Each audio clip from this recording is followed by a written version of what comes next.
Everyone. आज हम history और राजनीतिक शास्त्र का 8th चैप्टर पढ़ेंगे, जिसका नाम है उद्योग तथा व्यापार। अ, अभी तक जो हमने देखा है कि भारत धीरे-धीरे प्रगति की तरफ आगे है। जैसा कि हमने 6वां चैप्टर देखा कि शिक्षा के क्षेत्र में विकास के लिए क्या-क्या उन्होंने सुधार किए। 7वें चैप्टर में हमने देखा कि वैज्ञानिक दृष्टि से वैज्ञानिक प्रौद्योगिकी के क्षेत्र में किस तरह से भारत ने अपनी त्रुटियों को सुधारा और धीरे-धीरे आगे बढ़े। अब 8वां चैप्टर है उद्योग तथा व्यापार। हमारे देश के उद्योग धंधे कौन से हैं, व्यापार कौन सा है और व्यापार को बढ़ावा देने के लिए हमारी सरकार ने कौन-सी संस्थाओं की स्थापना की, ताकि हमारे देश के निम्न वर्ग, कमजोर वर्ग जो भी हैं, हर कोई अपना व्यापार कर सके, हर किसी को रोजगार मिल सके, हर कोई व्यापार की दृष्टि में आगे बढ़ सके। और दूसरा, हमारा भारत देश का व्यापार बाकी दूसरे देशों के साथ में कैसा है और किन-किन चीज़ों का निर्यात भारत में किया जाता है और बाहर से विदेशों से किन-किन चीज़ों का आयात भारत में किया जाता है, इन सब की जानकारी हम इस चैप्टर में लेंगे। तो उसके पहले हम ये देखेंगे हमारे टॉपिक कौन-कौन से हैं जो हम लोग कवर करेंगे। इतने सारे टॉपिक है, कुल 18 टॉपिक है। मतलब भारत में कौन-कौन से व्यापार है, कौन-कौन सी का उद्योग धंधे होते हैं, जैसे वस्त्र उद्योग, रेशम उद्योग, पटसन उद्योग, हस्तशिल्प, वाहन उद्योग, सीमेंट उद्योग, चमड़ा उद्योग, नमक उद्योग, साइकिल उद्योग, खादी ग्राम उद्योग, कृषि उद्योग, भारत सरकार की नीति, खनिज संसाधन, संसाधन, मत्स्य उद्योग, पर्यटन उद्योग, व्यापार आयात निर्यात, आंतरिक व्यापार। ये सारे टॉपिक को हम लोग अभी कवर करेंगे। तो पहला तो हम स्टार्ट यहाँ से करेंगे कि भारत के उद्योग धंधे।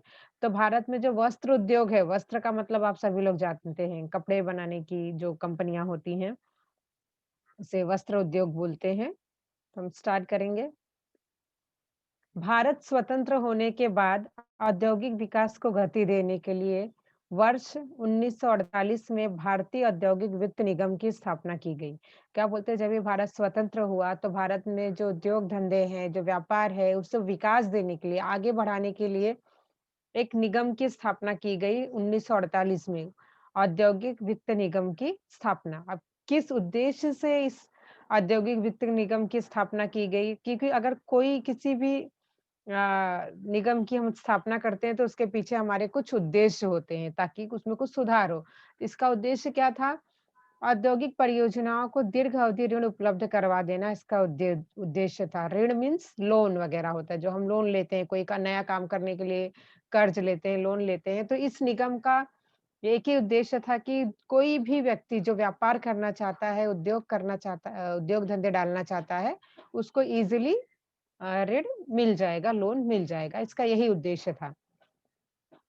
साथ ही 1954 में औद्योगिक क्षेत्र का अधिक विकास होने के लिए भारतीय औद्योगिक विकास निगम की स्थापना की गई। एक तो 1948 में जो औद्योगिक वित्त निगम की स्थापना की गई थी, इसका उद्देश्य था कि लोगों को ऋण उपलब्ध, लोन इजीली मिल जाए और वो अपने उद्योग धंधे स्टार्ट कर सके। आगे जाके इसका और भी क्षेत्रों में इसका विकास हो। तो 1954 में भारतीय औद्योगिक विकास निगम की स्थापना की गई। तो हम सबसे पहले तो क्या पढ़ेंगे कि भारत के जो प्रमुख उद्योग हैं, जो भारत में जो उद्योग धंधे किए जाते हैं, जो मेन उद्योग कौन से हैं? तो पहला है उद्योग। जैसा कि मैंने बताया था, 1 मिनट, वस्त्र उद्योग, जहाँ पे वस्त्र बनते हैं। तो वस्त्र देश के कुल औद्योगिक उत्पादन में वस्त्र उद्योग का योगदान 14% है। वस्त्र उद्योग में यंत्र करघा और हाथ करघा का समावेश होता है। क्या बोलते हैं, जो वस्त्र उद्योग होता है उसमें यंत्र मतलब मशीनों से जो कपड़े बनाए जाते हैं उसे यंत्र करघा बोलते हैं, और जो हाथों से बुनाई की जाती है उसे हथकरघा बोलते हैं। हथकरघा उद्योग श्रम प्रधान है, मतलब श्रम प्रधान का मतलब होता है कि इंडिया में हमारा जो भारत है वो श्रम प्रधान देश ही है, मतलब ऐसे तो कृषि प्रधान देश है, मतलब श्रम प्रधान मतलब यहाँ पे लेबर वर्ग ज़्यादा काम करते हैं, मशीनों से भी काम होता है, लेकिन थोड़ा कम होता है, लेकिन लेबर वर्ग ज़्यादा काम करता है, तो ये श्रम प्रधान देश है। 1 सेकंड। टेक्सटाइल कमिटी एक्ट 1963 के अनुसार वस्त्र उद्योग समिति की स्थापना की गई। क्या बोलते हैं? वस्त्र उद्योग समिति की स्थापना 1963 में की गई। यह समिति देश के बाजारों और निर्यात के लिए तैयार किए जाने वाले वस्त्रों की गुणवत्ता निश्चित करने का काम करता है। क्या बोलते हैं? वस्त्र उद्योग एक समिति स्थापित की गई जिसका काम क्या होता है कि जो वस्त्र बनाए जाते हैं बाकी दूसरे देशों में भी उनका निर्यात किया जाता था, दूसरे देशों में भी बेचा जाता था। तो इस समिति का काम होता है कि जो वस्त्र है उसकी गुणवत्ता चेक करना, मतलब कि जो क्वालिटी यूज़ हुई है वो अच्छी है कि नहीं। इस समिति का कार्य यही है। तो आप लोगों को वन लाइन आंसर में ये क्वेश्चन पूछा जा सकता है कि वस्त्र उद्योग समिति का क्या कार्य है? तो इसका आंसर होगा वस्त्र उद्योग समिति का कार्य है वस्त्रों की गुणवत्ता निश्चित करना। आप लोग ध्यान से लेक्चर सुनो। तो ये हमने अभी पहला टॉपिक कवर किया वस्त्र उद्योग।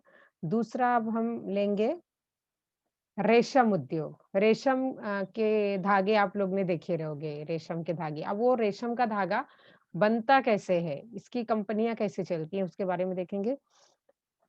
इस उद्योग का कार्य वस्त्रोद्योग मंत्रालय के अंतर्गत चलता है। बोलते ये तो मंत्रालय के अंतर्गत यह उद्योग चलता है।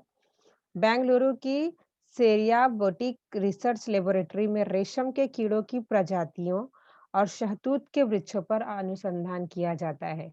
ये रेशम का धागा बनता कैसे है? कीड़े होते हैं।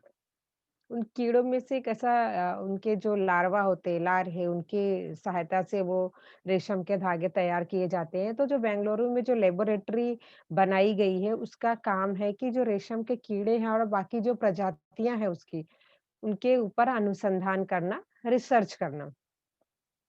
यह उद्योग प्रमुख रूप से कर्नाटक, आंध्र प्रदेश, पश्चिम बंगाल, जम्मू कश्मीर राज्यों में चलता है। तो बोलते ये जो रेशम का उद्योग है, इसके कारखाने कहाँ-कहाँ चलते हैं, उसके नाम दिए गए हैं कर्नाटक, आंध्र प्रदेश, जम्मू कश्मीर राज्यों में चलता है। इसी तरह इस उद्योग का विस्तार आदिवासी बहुल राज्यों में भी किया जाता है। बोलते हैं आदिवासी राज्यों में भी धीरे-धीरे इसका विस्तार किया गया है। अभी हम जो नेक्स्ट टॉपिक है वो पटसन, जिसको हम जूट भी बोलते हैं। ये आपने तो ये देखा रहेगा, ये सुतली, सुतली बोलते हैं, जो बोरे रहते हैं। बोरे आपने घर में गोनी वगैरह देखी रहेगी ना, वो जो उसकी सुतली होती है, उसको वो पटसन ही है। पटसन उत्पादन में भारत प्रमुख देश है। बोलते हैं कि जो पटसन के उत्पादन में भारत सबसे प्रमुख देश है, जहाँ पे पटसन का उत्पादन ज़्यादा किया जाता है। भारत में बड़ी मात्रा में पटसन का निर्यात होता है। निर्यात का मतलब आयात का मतलब होता है दूसरे देशों से अपने देश में सामान मंगाना और निर्यात का मतलब होता है अपने देश से दूसरे देशों में बेचना। तो जो पटसन के उद्योग में भारत सबसे प्रमुख देश है, तो आप समझ ही सकते हो कि पटसन का बड़ी मात्रा में निर्यात यहाँ से किया जाता है, दूसरे देशों में किया जाता है। अब पटसन से क्या-क्या बनाया जाता है? कपड़ा, बोरे, सुतली आदि वस्तुएँ पटसन से बनाई जाती हैं। तो अगर आपको ऑनलाइन क्वेश्चन पूछा कि पटसन के उत्पादन में कौन सा देश सबसे आगे है, तो भारत देश है और पटसन से क्या-क्या बनाए जाते हैं? कपड़ा, बोरे, सुतली इत्यादि। नेक्स्ट अब हम टॉपिक लेंगे हस्तशिल्प। हस्त मतलब कि जैसे खिलौने पे डिज़ाइन होती है, बर्तनों पे डिज़ाइन होती है, तो उसे हस्तशिल्प बोलते हैं। मतलब हस्त मतलब हाथ, हाथों से जो शिल्पकारी की जाती है। यह श्रम प्रधान क्षेत्र है, जैसा कि हाथों से बनाया जाता है तो उसमें श्रम अधिक लगता है और कारीगर लेबर ज़्यादा लगते हैं। अधिक रोजगार क्षमता, कम निवेश, अधिक लाभ, निर्यात को प्रधानता और अधिक अधिक विदेशी मुद्रा के कारण हस्तशिल्प क्षेत्र में शिल्पकारों को रोजगार मिलता है। बोलते हैं कि यह एक ऐसा रोजगार है जिसमें अ अधिक रोजगार क्षमता, ये हाथों से काम किया जाता है, ये अधिक बहुत ज़्यादा लोगों को रख के ये काम करवाया जाता है, तो बहुत सारे लोगों को रोजगार मिल जाता है और कम निवेश मतलब कम इन ज ज़्यादा जैसे हाथों से काम किया जाता है, तो उसमें ज़्यादा इन्वेस्टमेंट नहीं किया जाता है। कम इन्वेस्टमेंट में ज़्यादा लाभ, अधिक हमें फ़ायदा मिलता है और निर्यात को प्रधानता और इसके निर्यात भी बहुत ज़्यादा होते हैं, दूसरे देशों में बहुत ज़्यादा इसका निर्यात किया जाता है। अधिक विदेशी मुद्रा के कारण हस्तशिल्प क्षेत्र में शिल्पकारों को रोज़गार मिलता है। जब हम दूसरे देशों में अपने सामान को भेजते हैं, तो हमें दूसरे देशों की मुद्रा मिलती है, दूसरे देशों के पैसे हमारे देशों में आते हैं, तो उसे हम बोलते हैं विदेशी मुद्रा। हस्तशिल्प क्षेत्र में शिल्पकारों को रोजगार मिलता है। बोलते हैं जो हस्तशिल्प क्षेत्र है, जो हाथों से कढ़ाई-बुनाई की जाती है, इस क्षेत्र में बहुत सारे लोगों को रोजगार आसानी से मिल जाता है और इसमें हमको फ़ायदा भी होता है। बहुत सारे जो सामान है, वो बाहर विदेशों में भेजे जाते हैं और जिनके थ्रू हमें विदेशी मुद्रा हमारे देश को मिलती है। ग्रामीण एवं शहरी क्षेत्रों के कारीगरों को बाजार में काम उपलब्ध करवा देने के लिए दिल्ली हाट जैसी बाजार प्रणाली अन्य शहरों में शुरू की गई, उनमें मुंबई भी एक शहर है। क्या बोलते हैं कि ग्रामीण एवं शहरी क्षेत्रों के कारीगरों को, क्या बोलते हैं कि जैसे गाँव के कारीगर हैं या फिर शहरों में जो भी कारीगर रहते हैं, जो हाथों से कढ़ाई, बुनाई जो भी डिज़ाइन बनाने का कार्य करते हैं, तो ऐसे लोगों को लिए एक अलग से बाज़ार ही बनाया जाता है जिसका नाम है दिल्ली में दिल्ली हाट। अगर हम वहाँ पे चले जाएँगे, तो वहाँ पे हाथ से बनी हुई जितनी भी वस्तुएँ हैं वो आसानी से हमें मिल जाती है। तो दिल्ली में दिल्ली हाट करके एक ऐसा बाज़ार बनाया गया है, तो बोलते हैं मुंबई में भी बहुत सारी जगह पे ऐसे शहर हमें मिल जाएँगे।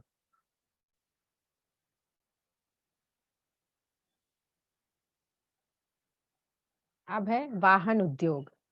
वाहन का मतलब होती है गाड़ियाँ, जहाँ पे गाड़ियाँ बनाई जाती हैं, उसे वाहन उद्योग बोलते हैं। वाहन उत्पादन में भारत प्रमुख देश है। क्या बोलते हैं वाहन के उत्पादन में भी भारत अ अ, प्रमुख देश है। भारत से 40 देशों में वाहन निर्यात किए जाते हैं। क्या बोलते हैं भारत से 40 देशों में वाहन का निर्यात किया जाता है। निर्यात मतलब यहाँ से 40 देशों में जो वाहन भारत में बनाए जाते हैं, 40 देशों में बेचे जाते हैं। भारत के वाहन उद्योग को सनराइज़ क्षेत्र कहा जाता है। जहाँ पे वाहन बनता है, जहाँ पे गाड़ियाँ बनती हैं, उस क्षेत्र को सनराइज़ क्षेत्र कहा जाता है। ये वन लाइन क्वेश्चन में ये क्वेश्चन पूछे जाते हैं कि जिस वाहन उद्योग को कौन-सा क्षेत्र कहा जाता है? तो इसका आंसर होगा वाहन उद्योग को क्षेत्र सनराइज़ क्षेत्र कहा जाता है, जहाँ पे भारत के वाहन उद्योग को सनराइज़ क्षेत्र कहा जाता है। भारत का ट्रैक्टर उद्योग विश्व में सबसे बड़ा उद्योग है। बोलते हैं जहाँ पे सबसे बड़ा जो उद्योग है, सबसे ज़्यादा उत्पादन ट्रैक्टर का भारत में ही किया जाता है तथा विश्व के 1/3 ट्रैक्टरों का उत्पादन भारत में होता है। बोलते हैं पूरे विश्व में सबसे ज़्यादा ट्रैक्टरों का जो उत्पादन है, वो भारत में ही किया जाता है। भारत के ट्रैक्टर तुर्किस्तान, मलेशिया और अफ्रीका महाद्वीप के देशों में निर्यात किए जाते हैं। अगर ये क्वेश्चन पूछा जाए कि सबसे ज़्यादा ट्रैक्टरों का उत्पादन किस देश में किया जाता है, तो वो भारत में किया जाता है और जो भारत के बने जो ट्रैक्टर हैं, कौन-कौन से देशों में भेजे जाते हैं? तो तुर्किस्तान, मलेशिया और अफ्रीका महाद्वीप के देशों में भेजे जाते हैं, बेचे जाते हैं, निर्यात किए जाते हैं, सबका मीनिंग एक ही है। तो अभी तक हमने वस्त्र उद्योग के बारे में पढ़ा, रेशम उद्योग के बारे में पढ़ा, पटसन, हस्तशिल्प, वाहन उद्योग। अब कौन-सा एक नेक्स्ट है सीमेंट उद्योग। सीमेंट आप सभी लोग जानते ही हो, सीमेंट किसको बोलते हैं। गृह निर्माण और बुनियादी संरचना के विकास में सीमेंट उद्योग की भूमिका महत्वपूर्ण है। गृह निर्माण मतलब घर बनाने के लिए और जिसकी बुनियाद वो मजबूत हो, इसके लिए हमें सीमेंट की ज़रूरत पड़ती है। तो सीमेंट उद्योग की भूमिका महत्वपूर्ण है घर बनाने के लिए। ज्ञान से संबंधित सर्वाधिक प्रगत उद्योगों में यह उद्योग है। वर्तमान में भारत विश्व में सीमेंट निर्माण उद्योग में महत्वपूर्ण देश बन गया है। बोलते हैं कि ये बहुत ही महत्वपूर्ण उद्योग है और अभी देखा जाए वर्तमान में भारत सीमेंट निर्माण में सबसे प्रमुख देश बन गया है, जहाँ पे सीमेंट का अधिक उत्पादन किया जाता है। अब हमारा नेक्स्ट टॉपिक है चमड़ा उद्योग। आपने सुने रहोगे लेदर के कपड़े, लेदर के बैग मतलब जो चमड़े से बनाए जाते हैं, तो ये भारत का सबसे बड़ा तथा निर्याताभिमुख उद्योग है। क्या बोलते हैं, ये भारत में सबसे ज़्यादा इसके उद्योग धंधे हैं, चमड़े से सामान बनाने के, और इसका निर्यात भी यहाँ से बहुत ज़्यादा दूसरे देशों में किया जाता है। अब नेक्स्ट है नमक उद्योग। भारत नमक उद्योग में भी प्रमुख देश रहा है। बोलते हैं कि नमक बनाने में भी भारत सबसे प्रमुख देश है। भारत में नमक का वार्षिक उत्पादन 200 लाख टन होता है। बोलते हैं कि एक साल में भारत 200 लाख टन नमक का उत्पादन करता है। आयोडीन युक्त नमक का उत्पादन 60 लाख टन होता है। बोलते हैं, और जो आयोडीन युक्त नमक होते हैं वो उसका उत्पादन 60 लाख टन का होता है। नेक्स्ट है साइकिल उत्पादन। साइकिल आप सभी लोग जानते ही हैं। तो साइकिल उत्पादन में भारत विश्व में अग्रसर है। बोलते हैं इस क्षेत्र में भी भारत सबसे आगे है। साइकिल साइकिल के उत्पादन में, साइकिल बनाने में भारत सबसे आगे है। पंजाब और तमिलनाडु राज्यों में थोड़ा सा मिस्टेक हो गया है, यहाँ पे साइकिल होना चाहिए था। एक सेकेंड।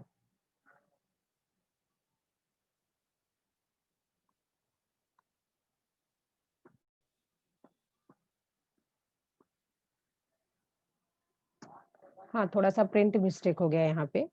पंजाब और तमिलनाडु राज्य में साइकिलों का उत्पादन अधिक मात्रा में होता है। क्या बोलते हैं, साइकिलों के उत्पादन में भारत विश्व में सबसे आगे है।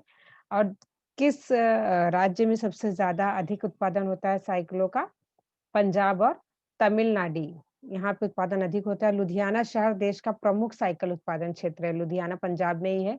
तो बोलते हैं जो लुधियाना शहर है, वहां पे सबसे ज्यादा साइकिलों का उत्पादन किया जाता है। वो साइकिल उत्पादन का वही एक केंद्र है, लुधियाना। अब Bharat Nigeria, Mexico, Kenya, Uganda, Brazil आदि देशों को साइकिल निर्यात करता है। और भारत से में जो साइकिल बनाए जाते हैं वो किन किन देशों में निर्यात होते हैं? वो है नाइजीरिया, मेक्सिको, केन्या, युगांडा और ब्राजील। अब नेक्स्ट है हमारा खादी तथा ग्राम उद्योग। खादी एक कपड़े की एक क्वालिटी है। खादी आप लोग को पता होगा। ग्रामीण भाग के औद्योगिकीकरण को बढ़ावा देने के लिए खादी तथा ग्राम उद्योग आयोग की स्थापना की गई। मतलब ग्रामीण भाग मतलब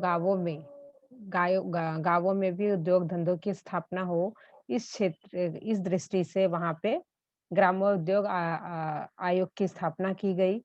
ग्रामीण क्षेत्र के पारंपरिक उद्योग, हस्त उद्योग, कुटीर उद्योग तथा स्थानीय स्तर पर उपलब्ध साधन सामग्री तथा मानव संसाधन का उपयोग में लाने वाले लघु उद्योगों का विकास हो तथा रोजगार निर्मित के माध्यम से गांव स्वावलंबी बने, इस आयोग के प्रमुख उद्देश्य थे।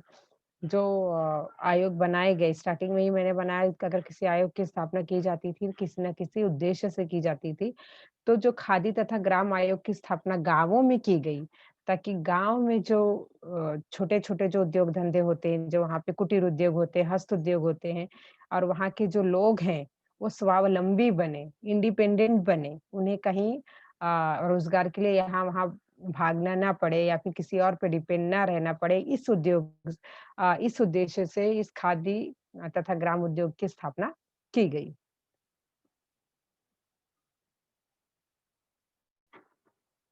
कृषि उद्योग। भारत में पारंपरिक तथा आधुनिक पद्धति से कृषि की जाती है। हम लोग सभी जानते हैं, भारत में पारंपरिक और आधुनिक दोनों पद्धति से कृषि की जाती है। पारंपरिक मतलब पहले बैलों के थ्रू जुताई की जाती थी। बहुत सारी चीजें हैं जो की जाती थी। और आधुनिक आधुनिक मतलब आज की जो नई नई टेक्नोलॉजी आई है जिससे फास्ट काम होता है, ये दोनों पद्धति भारत में आज भी चलती है। कृषि के अनेक कार्य बैलों की सहायता से भी किए जाते हैं। बोलते खेतों के कृषि के बहुत सारे काम हैं जो बैलों की सहायता से आज भी किए जाते हैं। जोताई, बुआई से लेकर कटाई, मंडाई आदि कार्य यंत्रों द्वारा किए जाते हैं। बोलते हैं कि और आज हम इतना आगे बढ़ गए हैं कि चाहे जोताई हो, बुआई हो, कटाई हो, सारे काम अब यंत्रों से किए जा रहे हैं। भारत में ग्रामीण क्षेत्र का प्रमुख व्यवसाय कृषि और कृषि पर आधारित अन्य कार्य है। क्या बोलते हैं, भारत में जो गांव में लोग रहते हैं उनका प्रमुख व्यवसाय ही कृषि है। हर गाँव में जाओ, वो खेती करते ही हैं और उसी पे वो डिपेंडेंट भी रहते हैं। गाँव देहातों में कृषि तथा पशुपालन व्यवसाय चलता है। बोलते खेती के साथ-साथ पशुपालन का भी व्यवसाय वहाँ पर चलता है। कृषि के कार्य और कृषि उत्पादन पर 70% समाज निर्भर है। क्या बोलते हैं पूरे भारत देश में खेती का कार्य और खेती कृषि उत्पादन मतलब कृषि का उत्पादन करने में और कृषि के कार्य में 70% समाज उस पर निर्भर है। कृषि उद्योग में पुरुषों के साथ महिलाओं का भी बहुत बड़ा योगदान होता है। बोलते कृषि में जो कृषि क्षेत्र है, जो खेती की जाती है, उसमें पुरुष के साथ महिलाएं भी अप, अपना योगदान देती हैं। दोनों मिलकर ये काम करते हैं। खेतों में अनेक तरह की फसलें ली जाती हैं। बोलते हैं जो खेती की जाती है, जो कृषि की जाती है, उसमें हर तरह के फसल उगाए जाते हैं जैसे ज्वार, गेहूँ, चावल, दाल, तिलहन का उत्पादन लिया जाता है। उसी के साथ-साथ कपास, गन्ना पर प्रक्रिया कर कपड़ा और शक्कर के उद्योग भी चलते हैं। बोलते हैं कि जो खेती भारत देश में जो खेती की जाती है, बहुत प्रमुख रूप से बहुत सारे अनाज का उत्पादन किया जाता है जैसे ज्वार, गेहूँ, चावल, दाल, तिलहन और कपास तथा गन्ना, इसका भी उत्पादन किया जाता है। कपास के माध्यम से कपड़े बनाए जाते हैं और गन्ने के माध्यम से शक्कर के उद्योग भी भारत में चलते हैं। कृषि से ही फलों और सब्जियों का बड़ी मात्रा में उत्पादन होता है। बोलते कृषि से ही भारत देश में फलों का भी उत्पादन किया जाता है, सब्जियों का भी उत्पादन बड़ी मात्रा में किया जाता है। कृषि व्यवसाय को प्रोत्साहन देने के लिए ग्रामीण क्षेत्रों में बैंक और सहकारी संस्थाओं द्वारा किसानों को ऋण दिया जाता है। बोलते हैं कि कृषि व्यवसाय है जो आगे बढ़े, इसे हर कोई आ, खेती जिसे करना है वो आसानी से कर सके। इनको प्रोत्साहित करने के लिए गांवों में बैंक की सुविधा है। ग्रामीण क्षेत्रों में बैंक और सहकारी संस्थाओं की सुविधा है जिसके द्वारा वहां के किसानों को ऋण मिल जाता है। अपना खेती करने के लिए ऋण दिया जाता है, लोन दिया जाता है।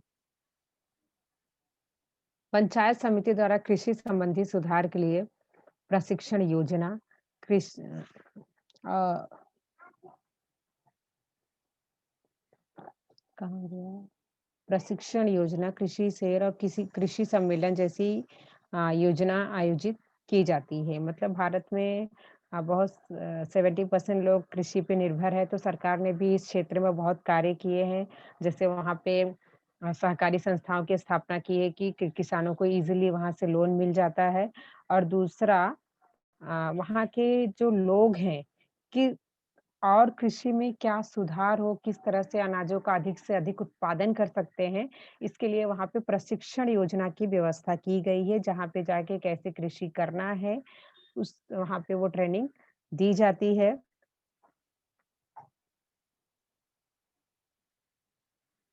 कृषि विश्वविद्यालय के विस्तार सेवा विभाग द्वारा किसानों को मृदा परीक्षण, फलोद्यान, नर्सरी, मत्स्य व्यवसाय, मुर्गी पालन, बकरी पालन, गाय-भैंस पालन, दुग्ध व्यवसाय का भी प्रशिक्षण दिया जाता है। क्या बोलते हैं कि और वो जो विश्वविद्यालय है, कृषि विश्वविद्यालय भी वहाँ पे है, जहाँ पे कैसे कृषि की जाती है और कौन से अनाज के उत्पादन के लिए किस टाइप की मिट्टी अच्छी होगी, इस सब का परीक्षण कैसे करना है, इन सब की जानकारी, फलोद्यान, फलों का उत्पादन कैसे करना है, मत्स्य व्यवसाय, मछली पालन, मुर्गी पालन, बकरी पालन, गाय-भैंस पालन, दुग्ध व्यवसाय आदि सभी चीज़ों का प्रशिक्षण कृषि विश्वविद्यालय में दिया जाता है।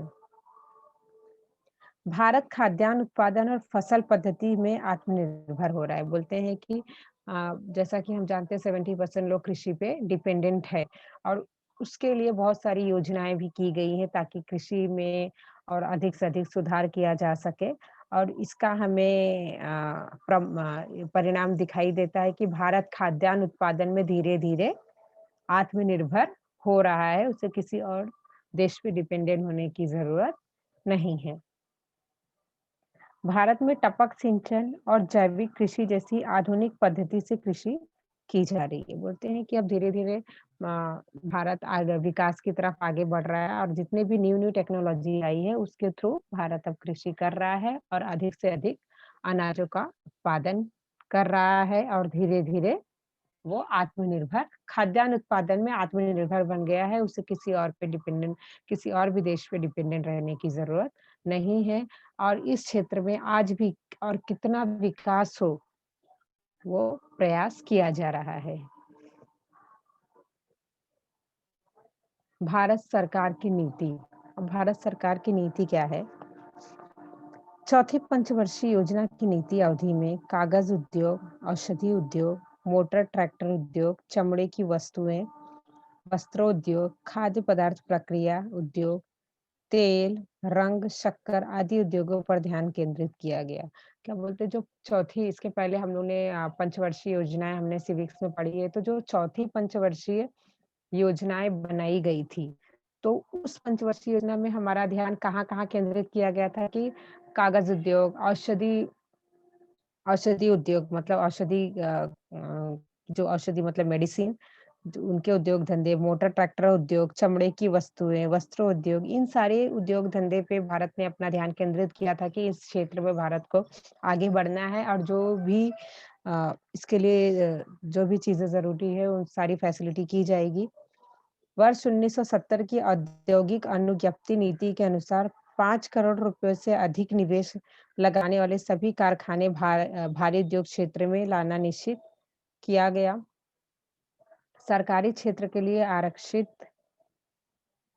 न रखते हुए भारी उद्योग में निवेश करने की स्वतंत्रता बड़े औद्योगिक संस्थानों और विदेशी कंपनियों को भी देना निश्चित किया गया।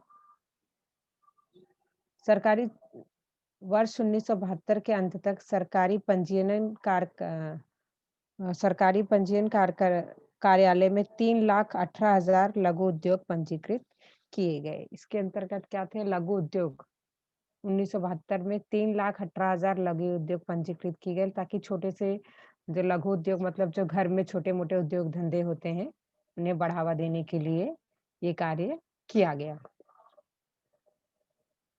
नेक्स्ट है खनिज संसाधन। खनिज संसाधन का मतलब होता है खुदाई के थ्रू जो हमें खनिज जो हमें संसाधन जैसे लोहा, मैग्नीज, कोयला। तो क्या देश के औद्योगिक विकास में लौह और पत्थर का कोयला, इन 2 खनिजों की उपलब्धता का बड़ा योगदान है। क्या बोलते हैं देश के औद्योगिक औद्योगिक विकास के लिए, देश का औद्योगिक विकास आगे हो तो 2 चीज़ों का बहुत बड़ा योगदान है जैसे लौह और पत्थर का कोयला।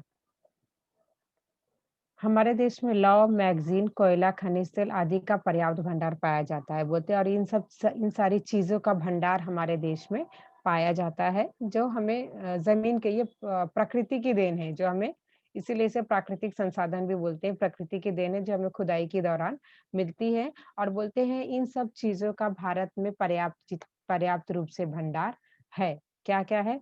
लौह, मैग्नीज़, कोयला, खनिज और तेल। ये भारत के खनिज संसाधन है। अब नेक्स्ट है वन संसाधन, एक प्राकृतिक संसाधन है।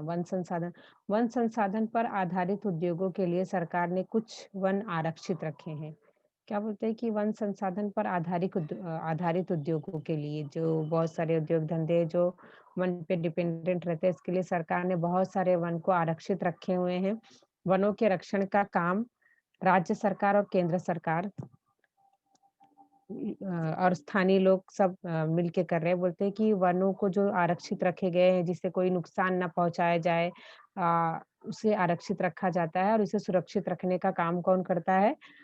राज्य सरकार, केंद्र सरकार और वहाँ के स्थानीय लोग, जो वहाँ पे लोग रहते हैं।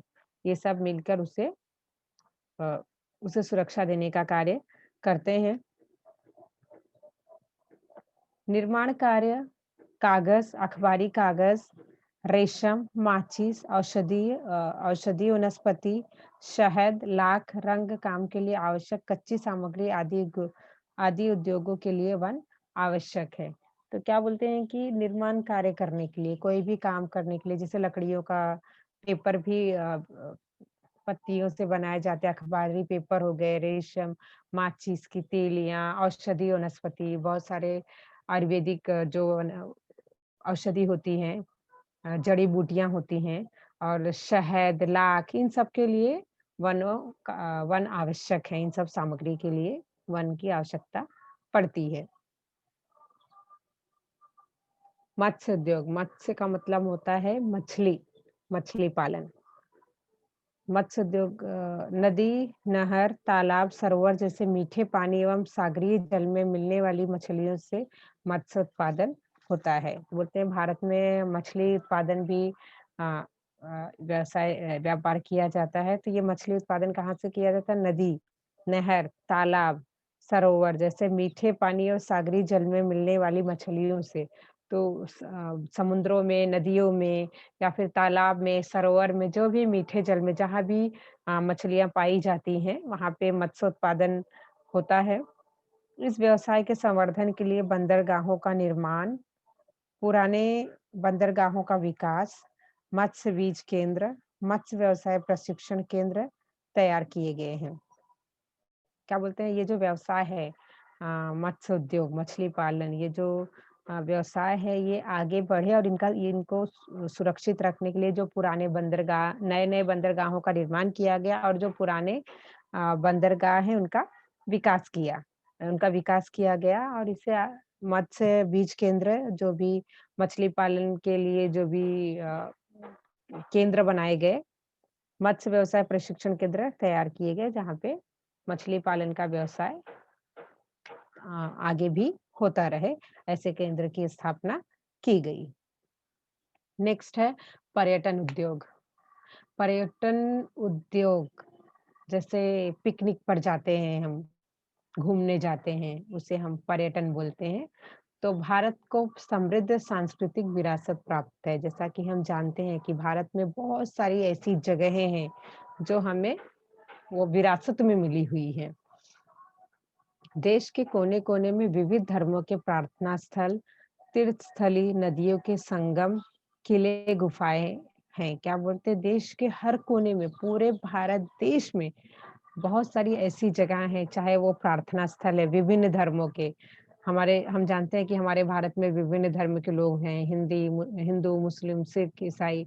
तो विभिन्न धर्मों के यहाँ पे प्रार्थना स्थल हैं, पुराने टाइम के, पुराने राजा-महाराजाओं ने जो बनाए हुए थे, उस टाइम के हमारे देश में जो प्रार्थना स्थल हैं, बहुत सारे तीर्थ स्थल हैं, नदियों के संगम हैं, किले हैं, गुफाएँ हैं, इन सारी चीज़ों को सुरक्षित आज भी रखा गया और यह भी एक पर्यटन का केंद्र है, जहाँ पे लोग दूर-दूर से घूमने के लिए आते हैं। अब पूरे देश भारत से ही नहीं, विदेशों से भी लोग भारत में आते हैं इन सारी चीज़ों को देखने के लिए।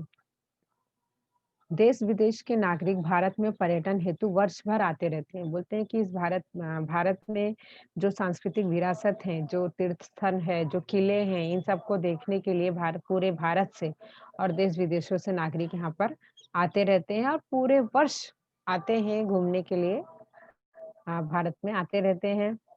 पर्यटन विकास निगम द्वारा पर्यटकों के लिए आवास और यात्रा की सुविधाएँ उपलब्ध कराई जाती हैं। तो बोलते हैं पर्यटन विकास जो निगम है, ये जो बाहर से जो लोग आते हैं भारत में घूमने के लिए, तो उनकी यात्राओं के लिए, उनके रहने के लिए होटल्स की सारी व्यवस्थाएँ यहाँ पे की जाती हैं।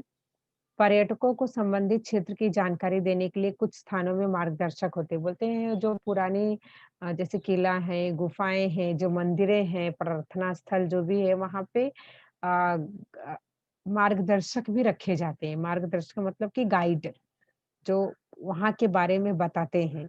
उस क्षेत्र की पूरी जानकारी देते हैं। जैसे विदेशों से कोई ताजमहल देखने आया, तो वहाँ पे एक गाइड होता है, जो पूरा गाइड करता है कि ये कौन से सन में बनाया गया, कितने लोगों ने बनाया, मतलब वो जो पर्यटक आते हैं, जो घूमने वाले लोग आते हैं, उनको पूरी जानकारी उस स्थान की पूरी जानकारी देते हैं।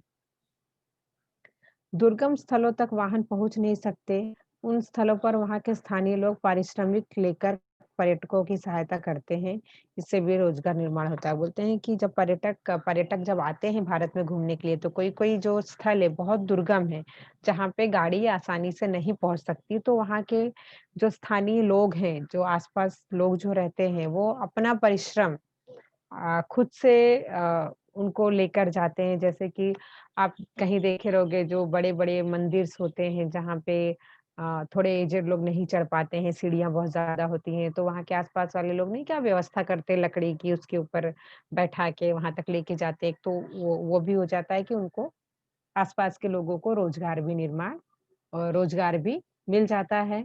तो क्या है, पारिश्रमिक लेकर पर्यटकों की सहायता करते हैं, इससे भी रोजगार निर्माण होता है। व्यापार, आयात, निर्यात। वर्ष 1951 में योजना प्रारंभ होने के बाद औद्योगिक वस्तुओं और उनके लिए लगने वाले कच्चे माल का आयात बड़ी मात्रा में बढ़ने लगा। क्या बोलते हैं, वर्ष 1951 में योजना प्रारंभ होने के बाद तो कच्चे माल का आयात भारत में किया जाने लगा। मतलब भारत में बाहर से कच्चे माल मंगाए जाते हैं। आयात मतलब हम खरीदते हैं दूसरे देशों से। भारत में यंत्र सामग्री, लोहा, खनिज तेल, खाद्य और औषधियाँ आदि का आयात किया जाता है। बोलते हैं भारत में किन-किन चीज़ों का आयात किया जाता है? यंत्र हो गई, यंत्र सामग्री, लोहा, खनिज तेल, खाद्य, दवाइयाँ आदि चीज़ें भारत में आयात की जाती हैं। भारत ने स्वतंत्रता प्राप्ति के बाद विदेशी मुद्रा प्राप्त करने के उद्देश्य से निर्यात को बढ़ावा दिया। बोलते हैं कि जब भारत स्वतंत्र हुआ, स्वतंत्र होने के बाद भारत को विदेशी मुद्रा मिले। अब विदेशी मुद्रा हमको कैसे मिलेगी? जब हम अपना सामान दूसरे देशों को बेचेंगे, यहाँ से भेजेंगे, तब जाके हमें सामान के बदले में पैसे मिलेंगे। तो उसे बोलते हैं विदेशी मुद्रा। तो भारत ने भी निर्यात को बढ़ावा देने के लिए कार्य करना शुरू किया। भारत के निर्यात में चाय, कॉफी, मसाले के पदार्थ, सूती कपड़ा, चमड़ा, जूता, मोती तथा मूल्यवान हीरे आदि वस्तुओं का समावेश होता है। भारत भी चाहता था कि उसके देश में विदेशी मुद्रा अ, मिले, विदेशी मुद्रा उसको भी प्राप्त हो, तो भारत स्वतंत्र होने के बाद उसने भी निर्यात करने के लिए अ, निर्यात को बढ़ावा दिया। और भारत से कौन-सी चीज़ें विदेशों में निर्यात की जाती है, विदेशों में बेची जाती हैं, उसमें क्या है, चाय है, कॉफ़ी है, मसाले हैं, कपड़े, चमड़ा, जूता, मोती और मूल्यवान हीरे भी यहाँ से विदेशों में भेजे जाते हैं। नेक्स्ट है आंतरिक व्यापार। भारत का आंतरिक व्यापार रेल मार्ग, जल मार्ग, सड़क और विमान मार्ग से चलता है। बोलते हैं भारत का जो व्यापार है 3 मार्गों से, एक रेल मार्ग आप लोग जानते ही हो, जल मार्ग भी आप लोग जानते हो, जैसे नाव, शिप वगैरह चलाई जाती हैं, और तीसरा है विमान मार्ग मतलब हवाई जहाज। ये हमारे व्यापार के जो हम व्यापार करते हैं, इन 3 मार्गों से हमारा व्यापार होता है। मुंबई, कोलकाता, कोच्चि, चेन्नई ये महत्वपूर्ण बंदरगाह हैं। आंतरिक व्यापार में कोयला, कपास, सूती कपड़ा, चावल, गेहूं, कच्चा पटसन, लोहा, इस्पात, तिलहन, नमक, चीनी आदि वस्तुओं का समावेश होता है। बोलते हैं आंतरिक व्यापार जो हमारे भारत के अंदर ही व्यापार किया जाता है। वहां पे क्या-क्या है? कोयला, कपास, सूती कपड़ा, चावल, गेहूं, पटसन इत्यादि वस्तुओं का समावेश होता है। देश के उद्योग धंधे में होने वाले विकास के कारण जीवन और रहन-सहन का स्तर ऊँचा हुआ है। बोलते हैं हमारे देश में जो उद्योग धंधे चल रहे हैं, इन उद्योग धंधों के कारण हमारे देश में जो लोग हैं उनके जिनका जो रहन-सहन है उसका स्तर अब धीरे-धीरे ऊँचा हो रहा है, और यहाँ पे हर किसी का जो लिविंग स्टैंडर्ड है वो धीरे-धीरे ऊपर की तरफ जा रहा है। रोजगार के अनेक अवसर उपलब्ध होते हैं। संक्षेप में कहा जाए तो देश की प्रगति में इनकी सहायता होती है। क्या बोलते हैं, धीरे-धीरे भारत में रोजगार के साधन बढ़ रहे हैं और धीरे-धीरे भारत इस दिशा में प्रगति की तरफ आगे बढ़ रहा है। ये थे हमारे भारत के प्रमुख उद्योग धंधे जो भारत में किए जाते थे, और यहाँ से कौन-कौन सी चीजें निर्यात की जाती है, कौन-कौन सी चीजें आयात की जाती है, इन सब के बारे में हमने जानकारी ली। अब मैं आप लोगों को कुछ कुछ नहीं समझा तो वो आप लोग पूछ सकते हो। पहले आप लोग पूछ लो, उसके बाद फिर मैं पूछूंगी क्वेश्चंस कि आप लोगों को कितना समझा है। हम्म, 1 मिनट।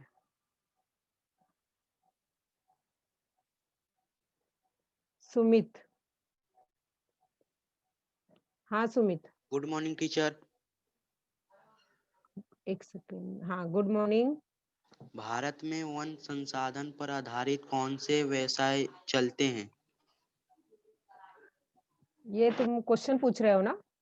Yes teacher. किताब के क्वेश्चन पूछ रहे हो? आंसर लिखने के लिए पूछ रहे हो ना? हाँ टीचर। वन संसाधन पर आधारित कौन-कौन से व्यवसाय चलते हैं?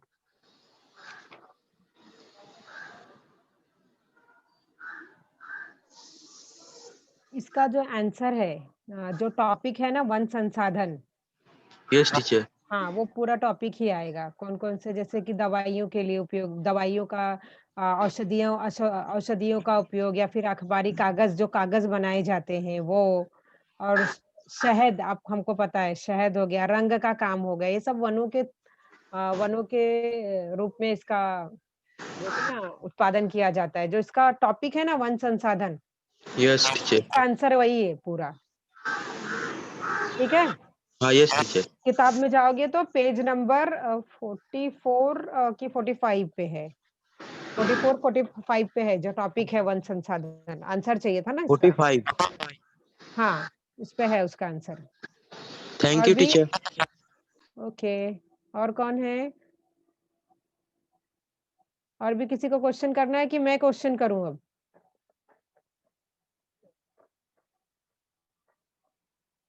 चलो ठीक है, अभी अब किसी को कुछ नहीं पूछना है तो मैं ही पूछ लेती हूँ। अच्छा ठीक है, आप लोग मुझे ये बताओ 1948 में औद्योगिक वित्त निगम की स्थापना की गई थी, स्टार्टिंग में ही मैंने पढ़ाया था 1948 में। तो किस उद्देश्य से उसकी स्थापना की गई थी? रीज़न क्या था?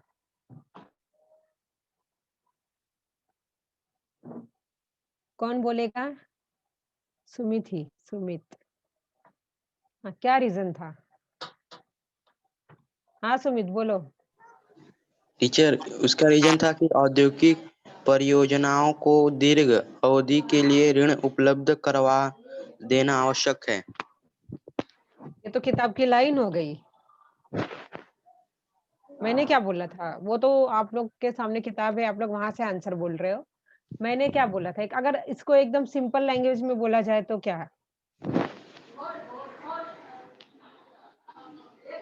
मतलब आम लोग जो लोग उद्योग धंधे करना चाहते हैं उनको इजीली ऋण मिल जाए इस उद्देश्य से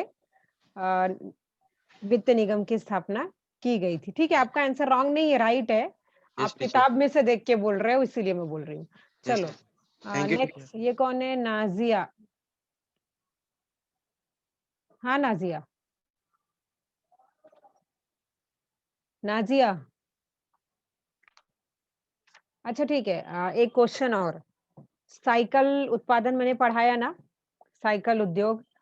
तो साइकिल का उत्पादन सबसे ज्यादा किस शहर में किया जाता है? मतलब केंद्र क्या है? ये आई प्रीति।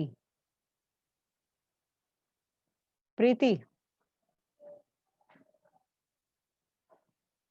प्रीति, प्रीति नहीं बोल रही है, ठीक है। Teacher Radhika, Ludhiana. Ludhiana, very good. किसने बोला?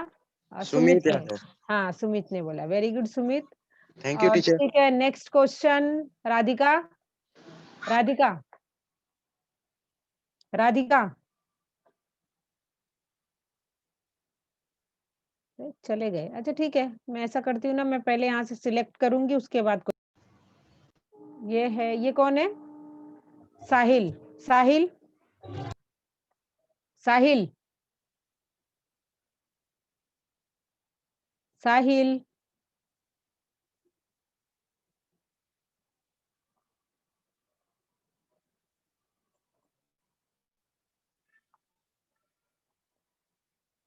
साहिल।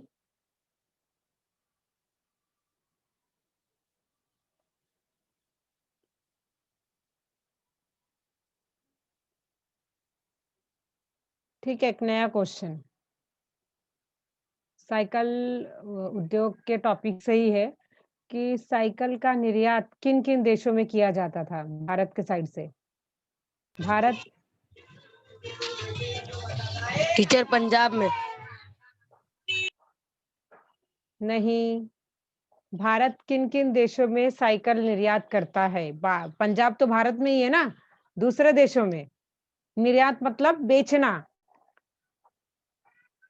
दूसरे देशों को निर्यात करना। किन किन देशों में करता है?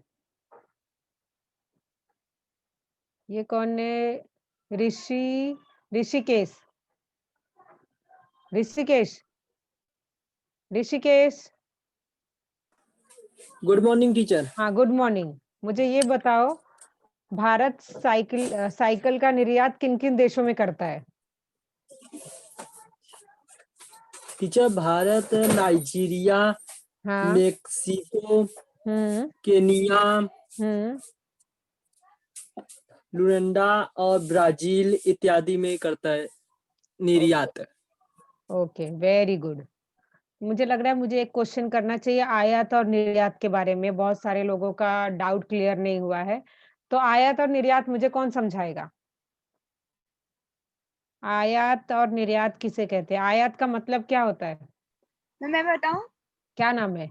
Good morning ma'am. Good morning. नाम बताओ। डॉली वाल्मीकि। डॉली। हाँ, आयात का मतलब? मैम आयात का मतलब होता है किसी देश से कुछ सामान लेना। अपने और देशों में मंगाना, उसे आयात बोलते हैं। और निर्यात? मैम किसी दूसरे देशों को अपना सामान देना। भेजना, भेजना। Very good. नहीं, बहुत सारे बच्चे कंफ्यूज हो गए थे आयात और निर्यात में। गुड। चलो Dolly, very good. Next question है, हमारे देश में कितने % समाज है जो कृषि पर निर्भर है भारत देश में? इसका साहिल, साहिल। ओके, नेक्स्ट है महेंद्र गुप्ता।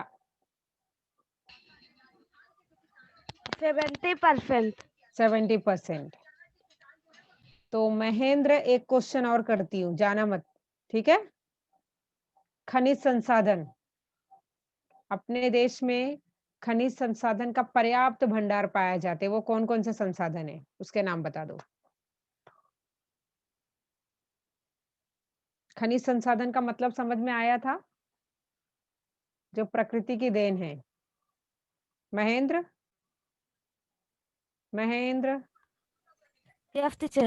हाँ, खनिज संसाधन कौन कौन से हैं जिसका लौह, पर्याप्त? मैग्नीज, कोयला, खनिज, तेल तेल आदि। इत्यादि। Very good. और भी किसी को कुछ क्वेश्चन करने हैं? एक लास्ट क्वेश्चन।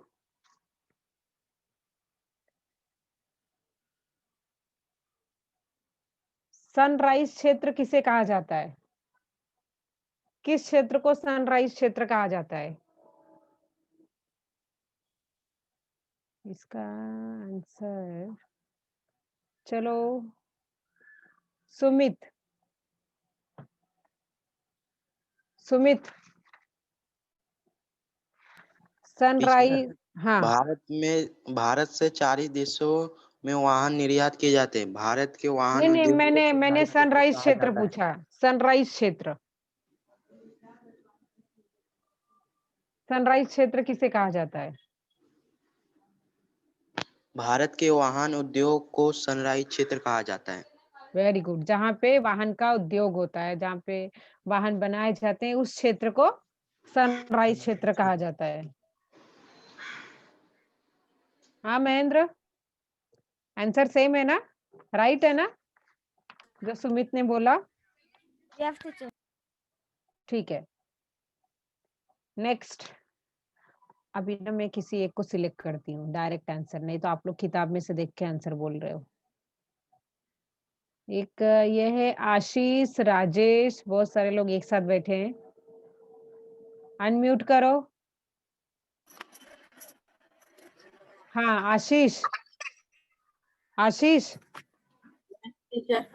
हाँ, तो मैं एक सिंपल सा क्वेश्चन कर रही हूँ। वस्त्र उद्योग समिति की स्थापना की गई थी। वस्त्र उद्योग समिति की स्थापना की गई थी, उसका उद्देश्य क्या था? उसका उद्देश्य क्या था वो समिति की स्थापना करने का? आंसर बोलो। उसका उद्योग टीचर अलग अलग देशों में वस्त्र पर है। नहीं नहीं, वो जो समिति की स्थापना की गई थी, वस्त्र उद्योग समिति, किस उद्देश्य से वो स्थापित किया गया था? क्या काम था? वस्त्र उद्योग समिति का काम क्या था? अलग कपड़ों अलग की वस्त्रों का निर्माण करना। नहीं, उसका काम था वस्त्रों की गुणवत्ता निश्चित करना, वहां उस वस्त्रों की क्वालिटी कैसी है। कौन है? प्रिंस, एक हैंड रेस किया था प्रिंस ने। वस्त्रों की गुणवत्ता की जांच करना उसका कार्य था। ठीक है, मेरा क्वेश्चन खत्म हो गया। और किसी को कुछ पूछना है तो बोलो।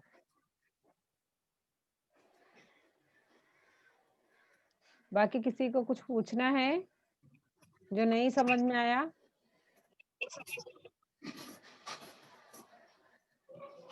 ठीक है, कौन है ये?